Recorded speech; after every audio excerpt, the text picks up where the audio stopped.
नमस्कार, तुमचं सगळ्यांचं आपल्या आणखीन एका नवीन व्हिडिओमध्ये अगदी मनापासून स्वागत करते. सर्वांना श्री स्वामी समर्थ.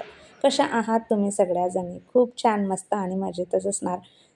कालच्या व्हिडिओला केलेल्या कमेंटसाठी, दिलेल्या प्रेमासाठी हॉलमधल्या म्हणा किंवा किचनमधल्या, बेडरूममधल्या आपण बऱ्याच वेळेला काय करतो, त्या वस्तूंचा वापर वगैरे झाला की अशा कुठेही आपण ठेवून देतो. त्यामुळे ते व्यवस्थित अशा दिसत नाही आणि बऱ्याचदा कोणी आलं गेलं तर मग त्या वस्तूंचा पसारा दिसत असतो. तर मग आजच्या व्हिडिओमध्ये आपण तो जो पसारा आहे, म्हणजे प्रत्येक वस्तूची जागा आपण कशी डिसाईड केली पाहिजे ते या व्हिडिओमधून बघणार आहोत. आता हे जे रिमोट आहेत, बऱ्याच वेळेला आपण काय करतो किंवा मुलं असतात लहान घरामध्ये, टी व्ही वगैरे बघतो त्यावेळेस अशा पद्धतीने टीपॉयवरती किंवा टी व्ही समोर ते रिमोट आपले पडलेले असतात. काही वेळेला मग ते कुठे इकडे तिकडे ठेवले जातात तर भेटत नाही वेळेवरती. तर मग त्यांना जर आपण अशा पद्धतीने एखाद्या ड्रॉवरमध्ये व्यवस्थित अशी त्यांची जागा जर ठरवून घेतली ना, तर मग वेळेवरती ते आपल्याला भेटतातही आणि चांगलंही दिसतं दिसायला. वरती आपल्या घरामध्ये पसारा दिसत नाही.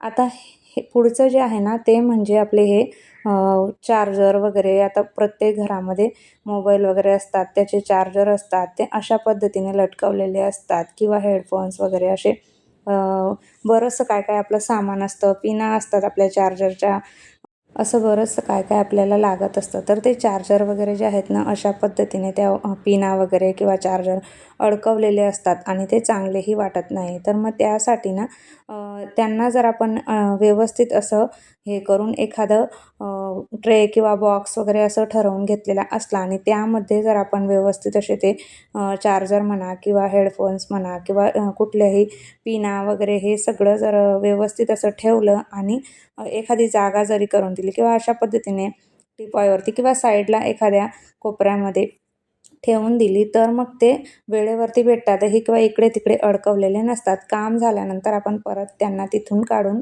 व्यवस्थित असं ठेवून देऊ शकतो. किंवा असा एखादा बॉक्स किंवा कप्पा तुमच्या घरामध्ये शेल्फ रिकामा असेल तर त्याच्यामध्ये सुद्धा आपण हे अशा पद्धतीने ठेवू शकतो. आणि ज्या वेळेस आपल्याला मोबाईल चार्जिंगला लावायचा असेल त्यावेळेस काढून आपण चार्जिंग करून घेऊ शकतो. म्हणजे त्यांचा जो काही पसारा आहे ते आपल्याला दिसत नाही किंवा ते एका जागेवरती व्यवस्थित राहतं. त्यानंतर पुढची गोष्ट म्हणजे आपण बाहेरून आलो आणि त्यावेळेस जरा आपण थकलेलोच असतो आणि कुठे जायच्या आधी आपण वॉच वगैरे, बांगड्या किंवा काही कानातले वगैरे अशी ज्वेलरी बरंच काय काय आपण घातलेलं असलं आणि तिकडनं आल्यानंतर मग ते आपण काढून ना बऱ्याच वेळेला अशाच टाकून देतो कुठेही. जिथं जागा असेल आपली एखादी तिथे किंवा कुठेतरी आपण ठेवून देतो आणि त्या गोष्टींचा पसारा जो आहे तो मग आपण बऱ्याच वेळपर्यंत तिथे पडलेला असतो. तर तसं न करता असा एखादा डब्बा असला आपल्याकडे किंवा बॉक्स असला तर त्याच्यामध्ये जर ते सामान आपण ठेवून दिलं, तर मग ज्यावेळेस आपण रिलॅक्स वगैरे झाल्यानंतर पुन्हा मग ते व्यवस्थित असं आपण जागेवरती ठेवून देऊ शकतो. म्हणजे त्याचा पसारा वगैरे होत नाही, इकडे तिकडे वस्तू पडलेली राहत नाही. बेड वगैरे सगळं आवरून झालेलं असतं आणि त्यानंतर बाहेरून आल्यानंतर जे काही कपडे किंवा बाहेर जातो आपण त्यावेळेस घरात जे काही कपडे पडलेले असतात आपले, त्यांचा अशा पद्धतीने पसारा पडलेला असतो घरात. तर तो तसाच पडू न देता अशा पद्धतीचे हुक वगैरे आता भेटतात डीमार्टमध्ये किंवा मार्केटमध्ये कुठेही. तर ते आणून जर आपण अशा पद्धतीने अडकवलेले असले आणि तिथे जर आपण ते कपडे जे आपल्याला आता बाहेरून आल्यानंतरचे कपडे किंवा आपल्याला कुठे जायचं असलं त्याआधीचे कपडे, ते जर असे इकडे तिकडे टाकून न देता अशा पद्धतीने आपण व्यवस्थित अडकवून ठेवले तर पसाराही दिसत नाही आणि ते व्यवस्थित असे अडकवलेले राहतात.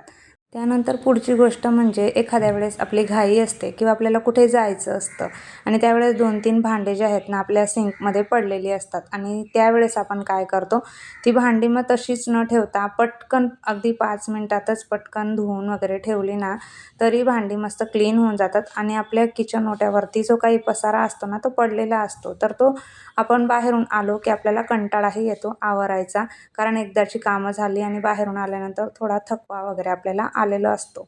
त्यामुळे मग ती भांडी कमी असो किंवा जास्त आपल्याला थोडा कंटाळाच येतो तिकडनं आल्यावर आवरायचा. त्यामुळे बऱ्याच वेळेला ना आपण ती भांडी तशीच न ठेवता पटकन 2-3 मिनिटामध्ये ती स्वच्छ करून घ्यायची. त्याच्यातलं जे काही खरगटं वगैरे असलं ते डस्टबिनमध्ये टाकून ती भांडी स्वच्छ करून आपण जाळीमध्ये ठेवून दिली तर मग व्यवस्थित असा किचन ओटा आपला दिसत असतो. किंवा आपल्याला घासून वगैरे धुणं शक्य नसेल तर नुसती पाण्यातून काढून जरी आपण ठेवली ना तरीसुद्धा मग आपला किचन ओटा वगैरे क्लीन असतो. म्हणजे आल्यावरती आपल्याला त्या भांड्यांचा जास्त पसारा वगैरे दिसत नाही आणि किचन आपलं संपूर्ण नीटनेटकं असं आवरलेलं राहतं. आता ते 2-3 भांडे मी पटकन असे धुवून घेतलेले आहेत आणि जे काही पाणी वगैरे पडलेलं होतं किचन ओट्यावरती ते व्यवस्थित असं वायफरने क्लीन करून घेणार आहे. आणि जी काही भांडी घासलेली होती ना ती एका साईडला ठेवून दिलेली आहेत म्हणजे जेणेकरून किचन ओटाही ओला राहणार नाही आणि भांड्यांचा पसाराही आपल्या सिंकमध्ये राहणार नाही. आणि आल्यानंतर म्हणजे आपल्याला भांडे घासायचा ताप वगैरे नसतो. मग जरा रिलॅक्स राहतो आपण तिकडनं बाहेरून वगैरे आलो की. तर अशा पद्धतीने व्यवस्थित छान किचन वगैरे आवरून झालेलं आहे. आणि जे भांडे होते ना तेही एका साईडला मम्मी ठेवून दिलेले आहेत म्हणजे तिकडनं येईपर्यंत भांडेसुद्धा सुकून जातील आणि ओटा तर चकचकीतच राहील. ओला वगैरे असला ओटा तर मग बारीक डास मच्छर वगैरे व्हायची सुद्धा शक्यता असते. आणि खरगटं जर अजून आपल्या सिंकमध्ये असलं तर मग काही विचारायलाच नको. त्यामुळे मग बाहेर जायच्या आधी अगदी 5 मिनटं काढून पटकन आपण किचन ओटा संपूर्ण अशा पद्धतीने आवरून घेतला तर तिकडनं आल्यावर मग आपलं जरा रिलॅक्स राहतो. आणि जाळीमध्ये भांडी एका साईडला ठेवून दिलेली असल्यामुळे ओट्यावरती कुठलाच पसारा वगैरे नाही आहे आणि सगळं काही व्यवस्थित असं आवरून झालेलं आहे. तर अशा छोट्या छोट्या गोष्टींमुळे सुद्धा आपला पुढचा जो काही वेळ आहे ना तो रिलॅक्समध्ये जात असतो. त्यानंतर पुढची गोष्ट म्हणजे हे आपलं लायटर. बऱ्याच वेळेला आपण गॅस वगैरे लावून देतो, स्वयंपाक करताना ते इकडे तिकडे ठेवतो, त्याच्यामध्ये पाणी वगैरे गेलं तर मग आपलं लायटर खराब वगैरे होऊ शकतं. बऱ्याच वेळेला आता मागे एकदा मी एका व्हिडिओमध्ये दाखवलंच होतं, माझ्याकडून चुकून लायटर गॅसच्या साईडनेच राहिलं त्यामुळे माझं लायटर खराब झालेलं होतं. तर ते असंच बऱ्याच वेळेला इकडे तिकडे पडलेलं राहतं. तर त्याला आपण एखादी जागा जर दिली तर मग तेही व्यवस्थित राहतं किंवा खराब होत नाही. शक्यतोवर पाण्यामुळे लायटर लवकर खराब होतं. तर मला हे लायटरसोबत ना हे अशा पद्धतीचं हे भेटलेलं आहे हुक. तर ते मी आता इथे एका साईडला लावून घेणार आहे म्हणजे जेणेकरून माझं किचनवरचं ज्यावेळेस गॅस वगैरे लावून झाला की मग मी याच्यामध्ये त्याला अडकवून ठेवू शकते. तर जो आपल्याकडे डबल टेप असतो तो मी इथे लावून घेतलेला आहे, त्याच्यासोबत काही आलेला नव्हता. तर इथे किचनच्या बाजूलाच मी ओट्यावरतीच अशा पद्धतीने त्याला लावून घेणार आहे म्हणजे तिथल्या तिथं आपल्याला लायटर वगैरे जर घ्यायचं असलं तर लगेच भेटेल. बऱ्याच वेळेला इकडे तिकडे आपण टाकून देतो आणि लायटर आपलं खराब होऊन जातं.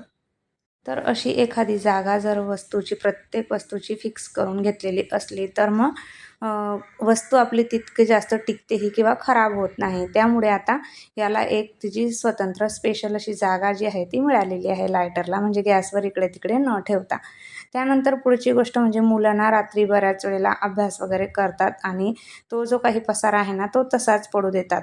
आता माझ्या मुलीही रात्रीच्या वेळेस बऱ्याच वेळेला कितीही त्यांना सांगितलं तर अभ्यास करून आपल्या वस्तू ज्या आहेत त्या ठिकाणावर ठेवायच्या. पण काही वेळेला मुलं करतात काही गोष्टी फॉलो, काही वेळेला नाही करत. तर मग त्यांचा जो पसारा आहे ना तो बुकांचा तो असा टीव्हीच्या समोर किंवा स्टडी टेबलवरती बऱ्याच वेळेला पडलेला राहतो. तर आणि सकाळी त्यांची स्कूल असते आणि घरचा अभ्यासाची जी काही बुकं त्यांची पडलेली असतात तर ती काही वेळेला सकाळी अशा पद्धतीने पडलेली राहून जातात. तर मग ती तशीच पडलेली न ठेवता व्यवस्थित अशी त्यांच्या त्यांच्या जागेवरती जर आपण ठेवून दिली, काही वेळेला मुलांचं नसतं लक्षात तर मग काही मुलांची ही कामं आपल्याला करावीच लागतात. तर अशा छोट्या छोट्या गोष्टी आहेत, वस्तू आहेत ज्यांची जागा आपण फिक्स करून घेतली घरामध्ये तर मग घर जे आहे ते नीटनेटकं छान स्वच्छ व्यवस्थित असं राहतं. नेहमीप्रमाणे तुम्हाला व्हिडिओ कसा वाटला ते कमेंट करून नक्की सांगा. व्हिडिओ आवडला असेल तर जास्तीत जास्त शेअर करा. पहिल्यांदा बघत असाल तर प्लीज आपल्या चॅनलला सबस्क्राईब करा आणि आपले असेच रोज येणारे नवीन नवीन व्हिडिओ बघत राहा. भेटूयात आपण उद्याच्या छान अशा व्हिडिओसोबत. तोपर्यंत सर्वांना बाय आणि सर्वांना श्री स्वामी समर्थ. व्हिडिओ पूर्ण बघितल्याबद्दल धन्यवाद.